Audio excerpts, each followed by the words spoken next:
doctors say that they've seen a very high number of patients coming in with asthma and respiratory problems due to the high count of pollen this season. And while you may think that you're allergic to the yellow dust flying around, it's actually the stuff that you can't see that'll really hurt you.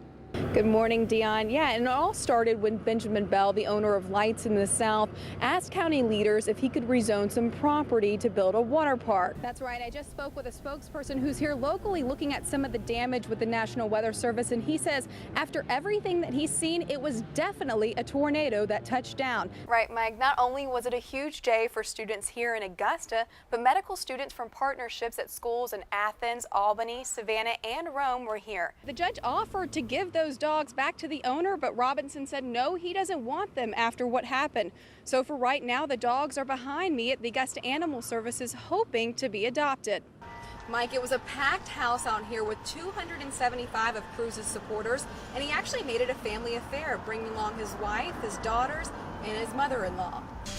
Now on News Channel 6 at 5, a teenager is dead after a shooting in Aiken County. Reporting at the Masters, Margaret-Ann Carter, WJBF News Channel 6. I know, I'm going to miss her so much. I hope to see you again soon. I know I will see you again.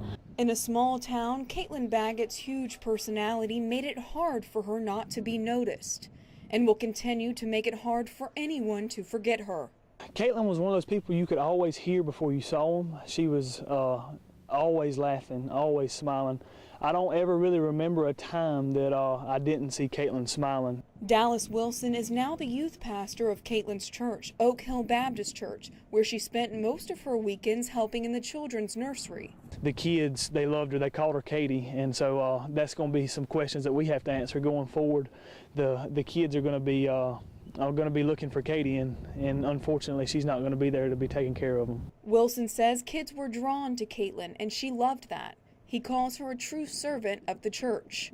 This past Wednesday before she passed, we were actually having a church event, and she came in and she had to perform CPR on somebody that day, and she was just full of life about it, so excited that she had that opportunity to serve somebody else. Caitlin's best friend, Emily Edenfield, says she wouldn't be where she is now without Caitlin's constant support. She meant a lot to me. She was very smart, very beautiful. She strived for what she did want, and she did accomplish everything. Emily says she knows her friend wouldn't want anyone to be upset, but she can't help but mourn the loss of such a great person. I'm still in shock. I don't want to believe that she's gone, because it's not supposed to be this way.